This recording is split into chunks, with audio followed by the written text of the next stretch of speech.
Hello, I'm Daniel, and welcome to the Emunah Project. Continuing in our series of Tshuvah, this applies to all groups: converts to Judaism, Gerim, returnees to Judaism, Baalei Tshuva and Noahides, Bnei Noach. The rules of Tshuvah, the elements of Tshuvah apply to you all. One of the elements of Tshuvah is to stop what you're doing that's wrong or improper. The first element is to realize that you're doing something wrong. We spoke about that in previous videos. And now, that can be difficult, but it's relatively easy compared to stopping the behavior. If you're doing something that's improper, for example, for Jews, there's certain animals you're not supposed to eat. For example, in Leviticus 11, if it comes from the water, it has to be a fish. It has to have fins and scales. So, shellfish, lobster, crab, shrimp, oysters, frogs. And if it comes from the water and it's not a fish, it's immediately off the menu. If it's a fish, but it doesn't have fins and scales, for example, catfish, shark, off the menu. To certain people, certain foods are just like, they mean everything. If I had a buck for every time I've heard someone say, "Oh, I couldn't live without bacon," for someone who is a Baalei Tshuva, someone who's converting to Judaism or someone who's returning to Judaism, whether you're a ger, whether you're a Baalei Tshuva, and you have been eating treif, you've been eating non-kosher, to give that up because you are becoming more observant, Judaism is being more meaningful in your life, and you're doing it because of the Creator and because of the commandments, you are winning points upstairs that somebody who's been keeping kosher their whole life will never achieve.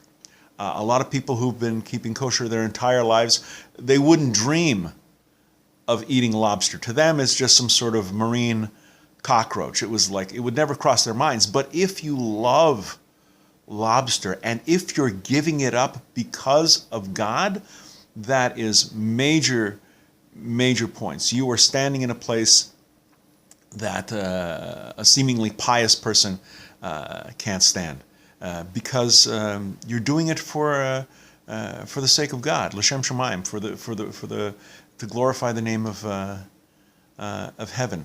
Stop what you're doing. Sometimes it's difficult.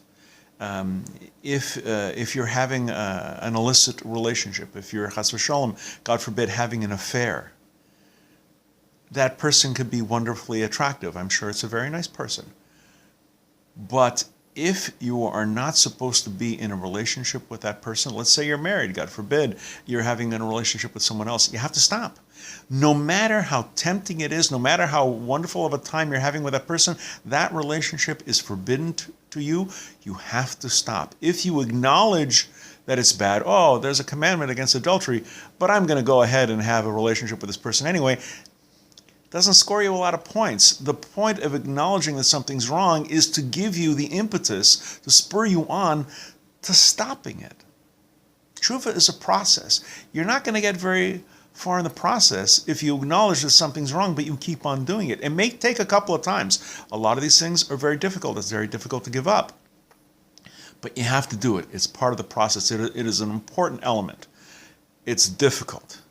Sometimes it's hard to understand, well, how come I can't eat this, but I can't eat that? What's the difference? I can eat a trout, but I can't eat a catfish.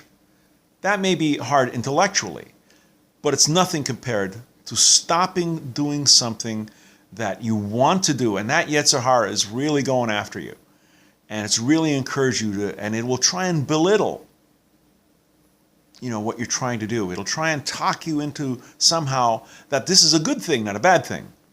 Intellectually, you know it's wrong, and now it comes to putting it into action. Stop doing it. Or if you're not doing something, do it. If what you're doing if what you're not doing is improper and what you're doing is better. Stop it. Hard, easy to say, hard to do. We're going to be doing more videos along the subject of Tshuvah and other subjects. I hope you find them of interest. I hope you find them encouraging. I hope you find our advice valuable. Until next time, on behalf of the Emunah Project, I'm Daniel, and thank you too much.